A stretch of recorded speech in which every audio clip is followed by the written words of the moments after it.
At 95 years old, Clint Eastwood isn't looking for applause, forgiveness, or approval. He's earned something far more dangerous in Hollywood, the freedom to tell the truth. This isn't bitterness, it isn't nostalgia, it's the calm honesty of a man who has outlived trends, scandals, and entire generations of power. As Eastwood looks back on a lifetime of filmmaking, he sees an industry that no longer resembles the one that gave outsiders a voice. And for the first time, he speaks openly about Rob Reiner, not to attack, but to reveal what has quietly changed. This is not a feud, it's a reckoning. A reflection on art, ego, fear, and what happens when storytelling stops asking questions. Stay with this story, because what Clint Eastwood says now may be the most important truth of his life. Clint Eastwood Jr. was born on May 31, 1930, in San Francisco, California, during the harshest years of the Great Depression. His childhood was shaped by instability. Jobs were scarce, money uncertain, and his family moved constantly across California, following whatever work they could find. There were no permanent homes, no long friendships, no sense of security. That restless upbringing taught him how to survive quietly, how to depend on himself, and how to keep his emotions guarded. As a boy, Eastwood wasn't loud or expressive. He learned early that observation was safer than attention. He watched people closely, how they spoke, how they hid fear, how they carried pride without words. Music became his refuge. Jazz and the piano offered him rhythm and restraint, teaching him that silence could be just as powerful as sound. Those lessons would later define his filmmaking style, where pauses often carried more weight than dialogue. Before the world ever knew his face, Clint Eastwood lived the life of a working man. He worked as a lifeguard, a lumberjack, and a gas station attendant. There was no glamour, no safety net, no guarantee of a future in acting.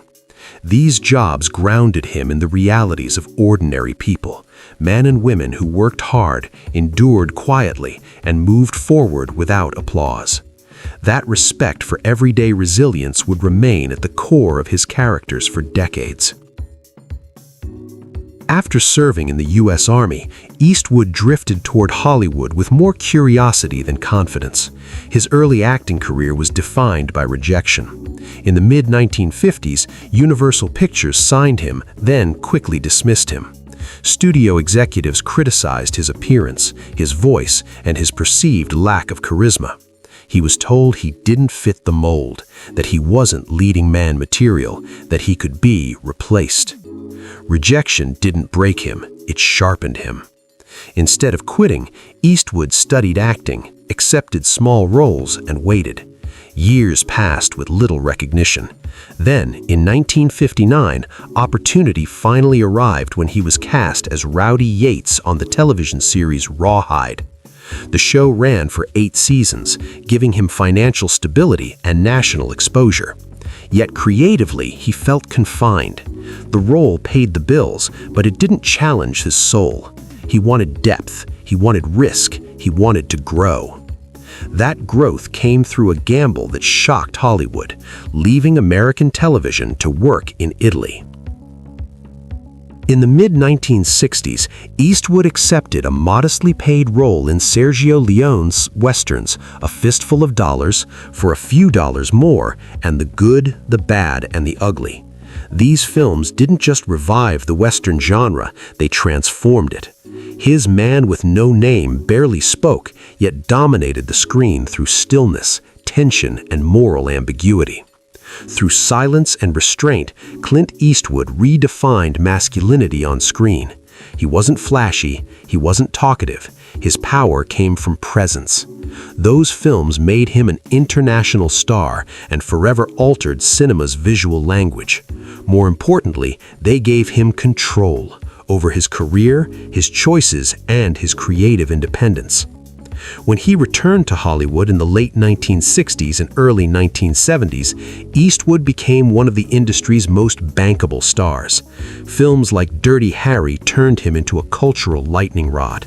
The character of Harry Callahan was praised as a reflection of public frustration with crime and criticized as authoritarian by others. Eastwood rejected both extremes. He insisted his characters weren't political slogans, they were moral questions. During this period, he showed remarkable versatility, starring in westerns, thrillers, comedies, romances, and action films. Play Misty for Me, High Plains Drifter, The Outlaw Josie Wales, Every Which Way Loose, and Escape from Alcatraz revealed a man evolving, not just as an actor, but as a storyteller learning his craft.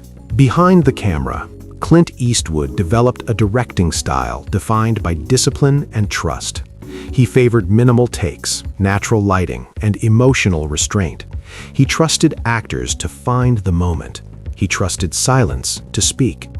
His films explored aging, regret, redemption, violence, and consequence, subjects often avoided or simplified in mainstream cinema. That vision reached its peak in 1992 with Unforgiven. The film dismantled the myth of the heroic gunman and exposed violence as something that leaves scars instead of glory. It earned Academy Awards for Best Director and Best Picture, cementing Eastwood as one of the greatest filmmakers of his generation. What followed was an extraordinary creative run. Mystic River, $1 Million Baby, Letters from Iwo Jima, Gran Torino, Changeling, and American Sniper deepened his reputation as a filmmaker unafraid of moral complexity.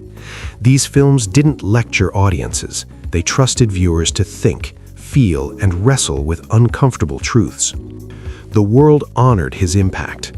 France recognized him as a commander of the Ordre des Arts et des Lettres in 1994, awarded him the Legion of Honor in 2007, and the Venice Film Festival presented him with the Golden Lion in 2000. The American Film Institute honored him with its Life Achievement Award, while multiple César Awards confirmed his global influence. Behind the achievements was a complicated personal life. Clint Eastwood married Margaret Neville Johnson on December 19, 1953, long before fame arrived. She stood beside him through rejection, uncertainty, and financial strain. When success came, it brought distance, long separations, and acknowledged infidelities. They raised 2 children, Kyle Eastwood, who became a respected jazz musician, and Allison Eastwood, who pursued acting and filmmaking. After 25 years, they separated in 1978. Their divorce was finalized in 1984, becoming one of Hollywood's most expensive settlements. Despite the end, Maggie Johnson remained a foundational figure, the woman who believed in him before the world did. Now, at 95 years old, Clint Eastwood looks out at an industry he helped shape and barely recognizes what stands in front of him. The studios are louder, the arguments sharper, and the lines more rigid than ever before. When asked about Rob Reiner, his response isn't angry or defensive, it's calm, reflective. He openly acknowledges Reiner's talent and the films that once connected people through humor, warmth, and shared humanity. But to Eastwood, something essential has quietly slipped away, not just from one filmmaker, but from Hollywood itself.